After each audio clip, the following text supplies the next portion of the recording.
Assalamualaikum warahmatullahi wabarakatuh. Sahabat Kepoin Islam yang beriman, sebelumnya kita telah membahas tingkatan para sahabat Rasulullah serta para jumlah sahabat itu sendiri. Dan di antara para sahabat Rasulullah ada yang bernama Abbad ibnu Bishr ibnu Waqasi, pemilik tongkat bercahaya. Lantas, bagaimanakah sosok sahabat tersebut? Abbad ibnu Bishr ibnu Waqasi adalah sahabat Nabi dari kalangan Ansor yang berasal dari suku Aus, keturunan Bani Asyahli. Ia punya dua nama panggilan, yaitu Abu Bishr dan Abu Al-Rabi. Ibnu Al-Athir menuturkan dalam kitabnya bahwa ia masuk Islam di Madinah. Ibnu Al-Athir menuturkan dalam kitabnya bahwa ia masuk Islam di Madinah melalui Mus'ab ibnu Umair lebih dulu daripada Sa'ad ibnu Mu'az dan Usaid ibnu Hudayr. Abbad turut serta dalam perang Badar, perang Uhud, dan peperangan lainnya bersama Rasulullah SAW. Abbad termasuk sahabat utama Rasulullah. Aisyah pernah berkata tentang dia, ada 3 orang Ansor yang keutamaan mereka sebanding. Mereka semua dari Bani Abdul Ashal, yaitu Sa'ad ibnu Mu'az, Usaid ibnu Hudayr, dan Abbad ibnu Bishr. Itulah kesaksian Ummul Mukminin, wanita mulia yang selalu menjadi rujukan para ulama. Tindakan heroik Abbad dalam perang Dzatur Riqa sungguh tak terlupakan. Diriwayatkan dari sahabatnya sendiri, Ibnu Yasar, dari Uqail ibnu Jabir, bahwa Jabir ibnu Abdullah al-Ansari berkata, kami keluar bersama Rasulullah dari tempat perlindungan kami di kebun kurma dalam perang Dzatur Riqa. Dalam perang itu, seorang wanita musyrik terkena lemparan anak panah seorang muslim. Usai peperangan, dan setelah Rasulullah pulang ke markas, suami wanita musyrik itu datang dan melihat apa yang terjadi pada istrinya. Ia marah dan bersumpah akan membalas dendam, hingga salah seorang sahabat Nabi SAW bersimbah darah. Diam-diam, ia mencari tahu di mana Nabi menginap malam itu. Saat Nabi hendak masuk rumah, beliau bersabda, siapakah yang mau berjaga malam ini? Ammar ibnu Yasar dan Abbad ibnu Bishr bangkit dan berkata, kami siap berjaga wahai Rasulullah. Berjagalah dekat gerbang Syi'ib. Saat itu, beliau dan para sahabat menginap di Syi'ib, di sebuah lembah. Kedua orang itu pun pergi menuju gerbang Syi'ib. Abbad bertanya, kau ingin aku berjaga di awal atau di akhir malam?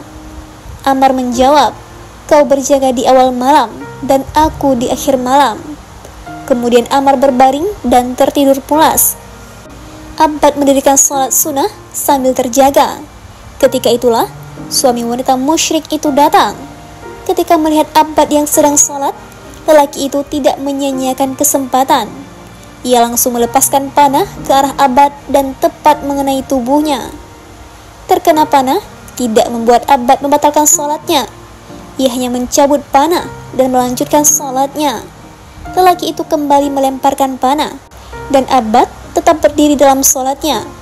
Untuk ketiga kalinya, lelaki itu meluncurkan panah, dan Abbad mencabut panah yang tertancap di tubuhnya. Lalu ia ruku, lantas sujud. Baru setelah selesai sholat, Abbad membangunkan Ammar dan berkata, bangunlah, ada orang yang datang. Ammar terkejut ketika melihat suami wanita musyrik itu berada di dekat mereka.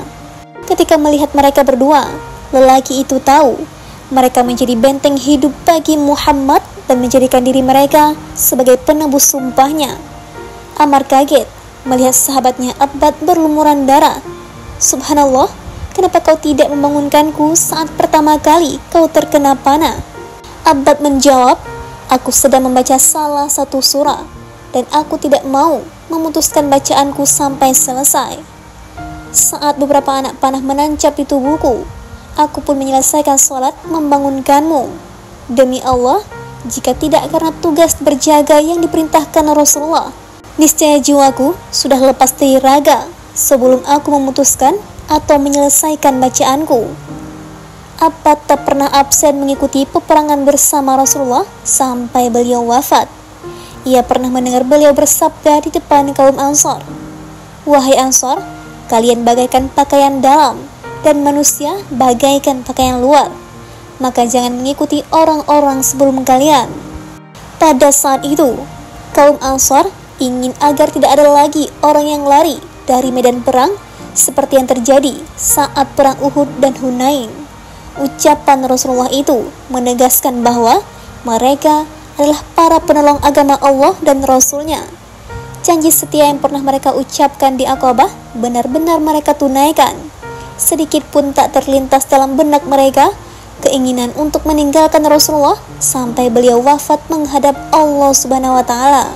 Mereka teguh memegang janji yang pernah diucapkan meskipun beliau telah tiada.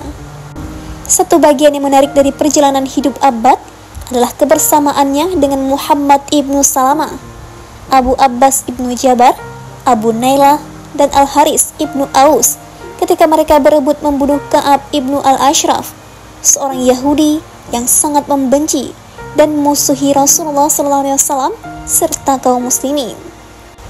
Abbad membagi kehidupannya menjadi dua bagian. Waktu malam ia gunakan untuk ibadah dan membaca Al-Quran, sedangkan siang harinya ia manfaatkan untuk berjihad melawan kaum kafir. Kebiasaannya membaca kalam Allah setiap malam sangat menarik hati setiap orang yang mendengarnya. Pada suatu malam, saat ia menunaikan tahajud di Masjid Nabi, suara bacaannya yang lembut terdengar hingga kamar Ummul Mukminin Aisyah. Saat itu Rasulullah berada di sana. Beliau bersabda kepada istrinya, "Ini suara Abbad ibnu Bishr." Aisyah menjawab, "Benar wahai Rasulullah." "Ya Allah, ampunilah dia." Menurut Ibnu Al-Athir, "Ya Allah, kasihilah Abbad." Adakah sesuatu yang lebih diharapkan daripada ampunan dan rahmat Allah?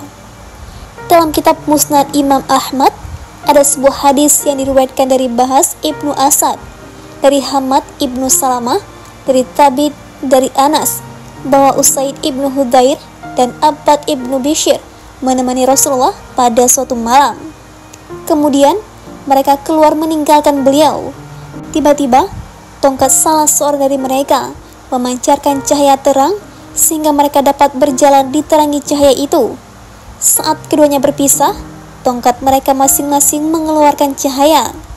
Suatu malam menjelang perang Yamamah, Abbad bermimpi sebagaimana diriwayatkan oleh Abu Sa'id Al-Khudri bahwa Abbad ibnu Bishr berkata, "Hai Abu Sa'id, aku bermimpi langit terbuka untukku, kemudian tertutup lagi.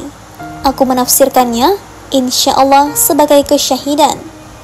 Abu Sa'id berkata, "Demi Allah, sungguh baik mimpimu itu." Keesokan harinya, Abbad bersama beberapa sahabat bergabung dalam pasukan Khalid ibnu Al-Walid untuk memerangi Musailamah Al-Kadzab. Mimpi dan harapan Abbad menjadi kenyataan. Ia terbunuh sebagai syahid dalam peperangan itu. Sungguh mimpi orang bertakwa adalah kebenaran. Semoga Allah merahmatinya. Demikianlah kisah dari Abbad ibnu Bishr ibnu Waqasi. Nantikan kisah para sahabat lainnya hanya di channel YouTube Kepoin Islam. Wassalamualaikum warahmatullahi wabarakatuh.